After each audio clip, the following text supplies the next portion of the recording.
Hi, this is Dr. Rachael Coleman with Be in Health.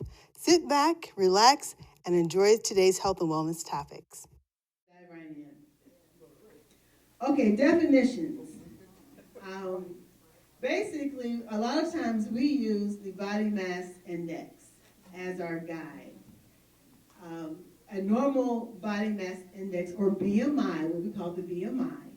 Normal is a number from 8.5 to 24.9. That's what's considered a healthy body mass index. Those who make the criteria or definition for being overweight are those with a body mass index between 25 and 29.9. If it's over 30, that's considered obesity. And I know this may be a hard pill to swallow because a lot of us carry the weight well. It doesn't, and over the years, I've unfortunately had to burst a few bubbles, so to speak, and gently, discreetly, diplomatically try to inform a person that they meet diagnostic criteria for obesity, but they are not alone. For individuals in the United States who are overweight and or obese, it's 2/3. So this is something that does need to be addressed. So, all right, so we do have body mass index calculators. You can Google a BMI calculator where you can just put in your height and weight and it will tell you. But you can also do this calculation with your calculator. You can take your weight in pounds and multiply it by 703. Then divide it by your height in inches. So if you're 5'6", you divide it by 66. And then you divide it again by 66. And then if that's your height in inches, and then you'll get what your number is. Knowing your number is key so that you can manage, okay? Manage the weight. The body mass index is not always accurate because people hold the weight in different parts of their body. Typically, we talk about apple shape or pear shape, and pear shape is usually where most of the weight is in the hips. And it can be more problematic if you carry more weight in your abdominal area because you've got organs in there that's trying to work, and it can be more of a health risk. So measuring waist circumference can be a better measure of health. So that's why in your bags, there's a tape measure. Were you all wondering what that tape measure was for? Now, don't do it now, but when you get home, measure your waist. And the way to do it is you take that tape measure around your waist, close to your belly button, slightly above. Take a deep breath in and measure. Now, the tape cannot put indentations in your skin. Don't squeeze it so tight that you're not getting an accurate reading. And you want to be true to yourself, right? We have to stop lying to ourselves, okay? And figure out where is that number, okay?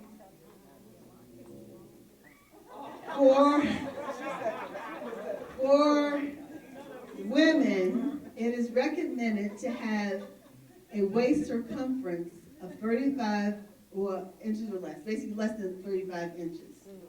For men, less than 40 inches. And if you feel like overwhelmed with this information, just for one, the first goal may be not to keep going up, right? Let's stop the progression upward.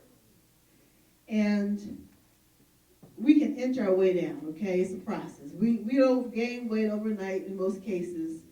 And so it's a process of getting that waist circumference down. And so we have to be patient, and we also have to be intentional. Can you say intentional? Thank you.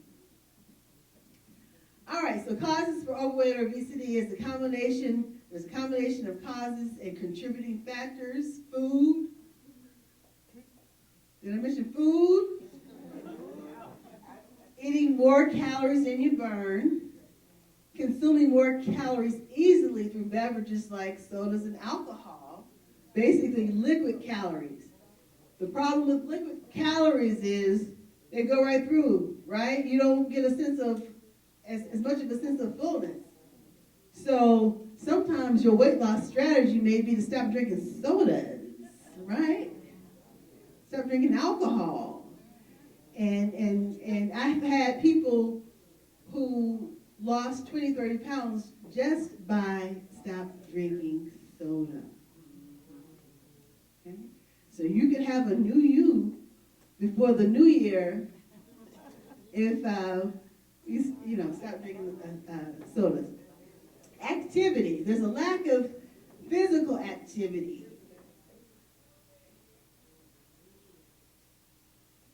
I need my glasses. Our jobs are not as physically demanding.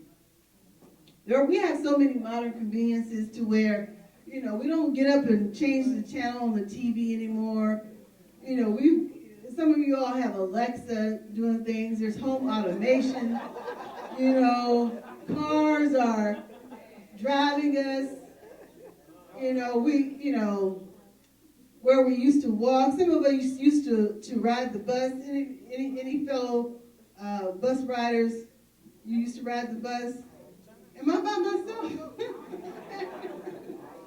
Y'all don't want to admit it, but I remember, riding the bus, getting my transfer at Dole's Corner or downtown. But we're riding now. We're riding with air conditioning,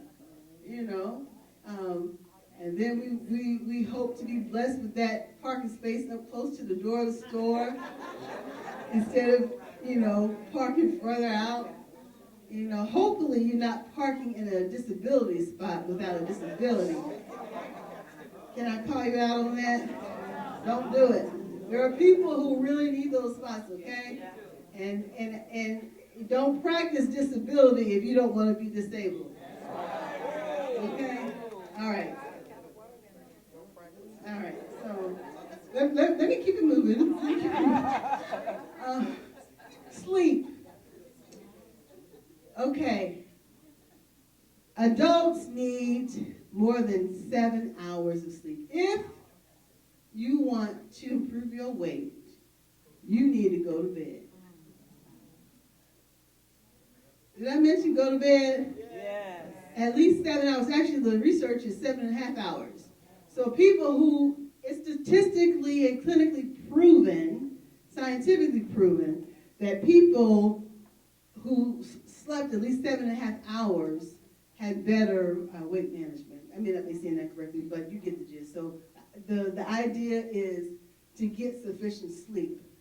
So hopefully, tonight you go to bed at least, I would say 8 hours before you plan to get up. Okay, so if you're planning to get up at 6, and then you want to go to bed, by 10? So you have time to wind down and fall asleep and get those good hours of sleep. Okay. All right, so, and teens need 8 to 10 hours, and newborns require 14 to 17 hours of sleep. They're supposed to sleep. All right, other risk factors, family inheritance and influences.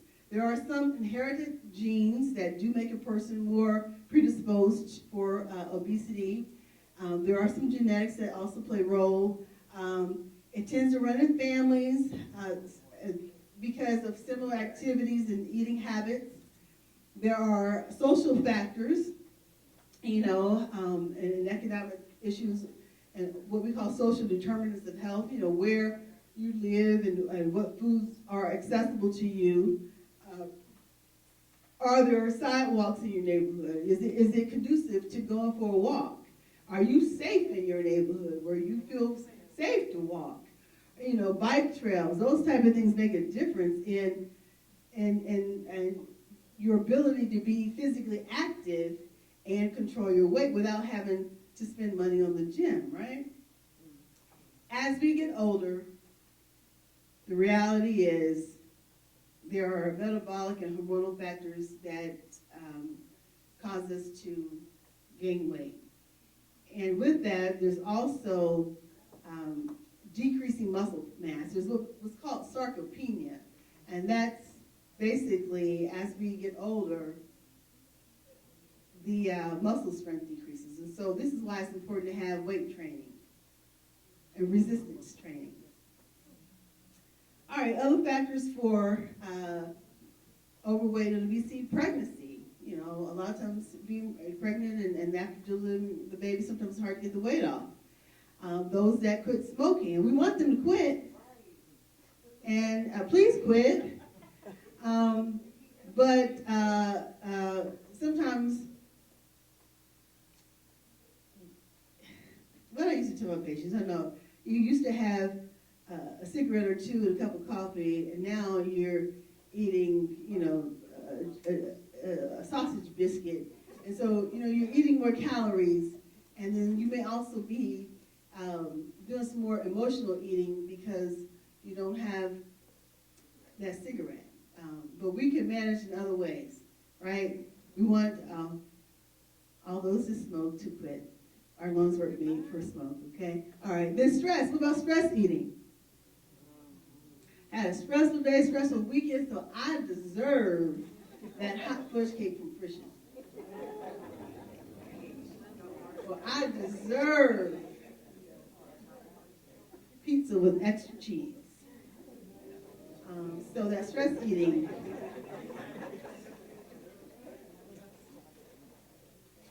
Believe it or not, what's called the gut microbiome makes a difference. We have good and bad bacteria in our bodies. When we eat fruits and vegetables, our guts get colonized with the bacteria that help us to control weight better. But when we eat more processed foods, fried foods, those carbs, that pizza, spaghetti, chips, the gut gets colonized with bacteria that actually can cause you to absorb more calories. It's actually true that two people can eat the same thing and one person absorb more than the next person. So be mindful of what you do consistently. Have the mindset that you're going to eat more fruits and vegetables. All right, let me move on. What are some of the complications of obesity? Well, heart disease and strokes because of high blood pressure and high cholesterol. Type 2 diabetes is a complication of obesity. Certain cancers involve the uterus, cervix, endometrium, ovary, breast, colon, rectum, esophagus, liver, gallbladder, pancreas, kidney, prostate. That's a lot. Digestive problems like heartburn or gallbladder problems, liver problems, sleep apnea. The weight puts a person at more risk for sleep apnea, where a person actually stops breathing or there's pauses in breathing during the night. Osteoarthritis, basically stress on the joints, and the increased adipose tissue, what's known as fat, actually is pro-inflammatory. So it increases inflammation. And then there's fatty liver disease. There gets to be fatty deposits within the liver that's actually problematic. Well, how can we improve this? Make dietary changes, right? Eat more fruits and vegetables, more protein, increase physical activity and personal fitness. To maintain your weight, this is just hitting the brakes, right? Maintain. You need at least 150 minutes of moderate to vigorous activity a week. If you're trying to lose weight, you need to increase it, okay? And, that means doing more, but you have to start somewhere, okay? So I would say if you're not, if you don't have a personal fitness program, you can start just by walking. Just go for a walk. Go to the end of your block, or go 3 houses down and back. Just get into the habit of walking. Okay. Get more sleep. We're coming back to sleep. Let's be intentional about getting enough rest, get enough sleep. Turn off the phone, right? Find healthy ways to manage your stress other than eat. If you're having a day, go for a nice walk. We've talked about how, being in a green space can help alleviate stress, mental stress, physical stress. And guess what? People who check their weight regularly, it doesn't have to be every day, but they're more apt to maintain their weight. So let's, you do a Wellness Wednesday. Every Wednesday, do a check-in, and then you can make adjustments. But if you go all winter without checking your weight, don't be surprised if you think the scale's lying to you, when spring comes. I mean, and you're planning that vacation, but, so, all right. So, and then this is from one of conferences I went to. They said, stop eating crap. And crap stands for carbonated drinks, refined sugars, artificial food, and processed food. Presenting social wellness is Kelly Wilson. Kelly Wilson is a native of Cincinnati, Ohio. She's the mother of 5, grandmother of 4, and the spiritual mother of many. She has worked with the youth for over 20 years and currently works at Cincinnati Job Corps as a student record supervisor. She enjoys family, walking, and the outdoors. Please help me welcome Kelly Wilson. Thank you all. I am very honored. I met Dr. Coleman many years ago. We had time with the women's group, and I truly enjoyed her. This one, Miss Wright, was speaking about a book that she has not published yet. So then I wish she had stayed with us because we have a publisher in the house. So I just thank God that everything we need is already in this house, and that we have to utilize each other. Okay, so mine is social wellness. My study, I didn't put anything about my education because I have a spiritual background and I have an education background. But today I'm coming forth as just being transparent and being Kelly at this moment. And I'm going to deal with social wellness. And the first thing that I wanted to do is I did do a PowerPoint, I did a video, I did all those great things, but I'm just going to go here and I'm going to define what social wellness is. It refers to a relationship that we have and how we interact with each other. Our relationships can offer support during difficult times. Social wellness involves building healthy, nourishing, and supportive relationships, as well as fostering a genuine connection with those around us. It wasn't until 4 years ago I found out how important it is to have healthy relationships. I've been married twice. And in both of those relationships, I thought I had the best relationships because they appeared to be men of God that I married. And then once we got into the marriage, I got to see something different. So I'm speaking also to the young women and the older women that we have to be very careful about who we connect with, whether they're in the house or out the house. Because sometimes what happens is that the perpetrator comes inside of the house and we think that we really have somebody, and then we find out 16 years later or 12 years later that that person is not the same person that we married. How you doing today? Anthony Jordan of Invito Personal Chef. A little bit about myself and the history of Invito Personal Chef. At 5 years old, I used to get in trouble for cooking eggs. My mother, I got in trouble. Fast forward, needed to take care of my son, found a job in a restaurant across the street from Music Hall. Was around a bunch of guys who was passionate about cooking and the cooking world, culinary arts.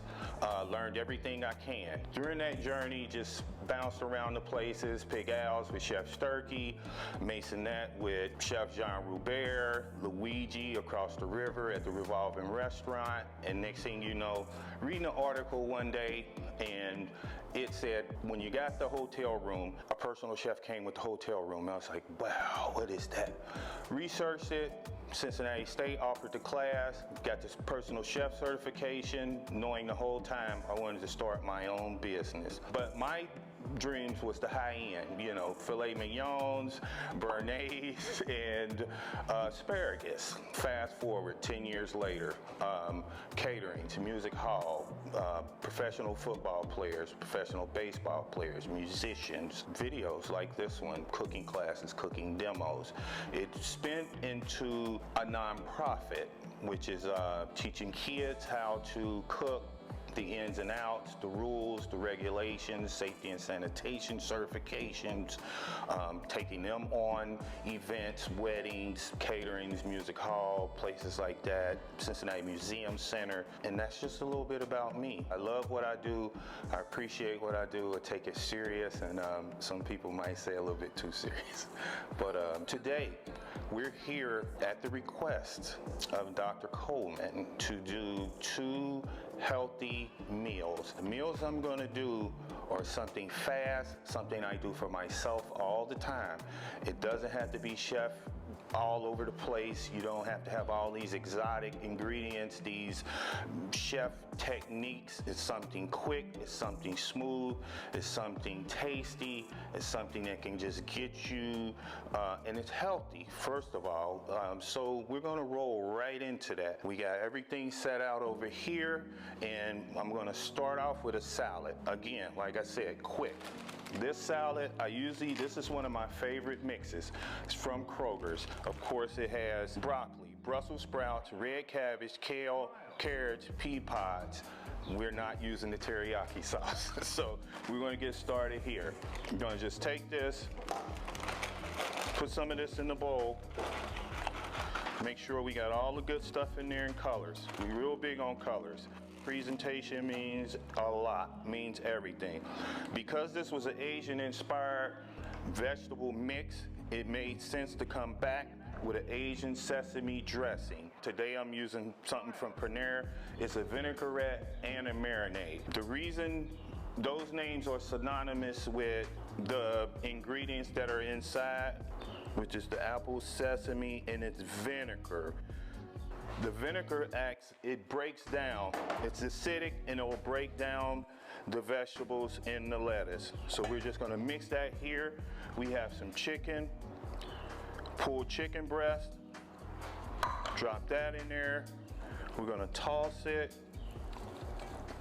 We're gonna make sure it coats everything. This is healthy, but the way I'm doing the dressing also saves money, because a lot of times we go to places, we go out to eat, they give us a dressing on the side, we pile it on, we take 2 or 3 spoonfuls off the first of it, which has the dressing on it. None of the lettuce, none of the other ingredients have the dressing on it, and we end up getting rid of the salad. So we want to mix it, make sure everything's coated. And like I said, that acid, the acidic acid from that dressing will eventually break down the vegetables in this salad. And as a result, the person that eats it gets a boost of polyphenols. So we're just gonna put that here on the plate, something quick. Coming home from work, tired, don't want to cut the stove on, ain't got time, in a rush on the way out the door to the gym, coming back from the gym, yoga, Pilates. And of course, we had to add some stuff. So we got strawberry here. We got candy almonds. We got cubed mozzarella cheese and blueberries.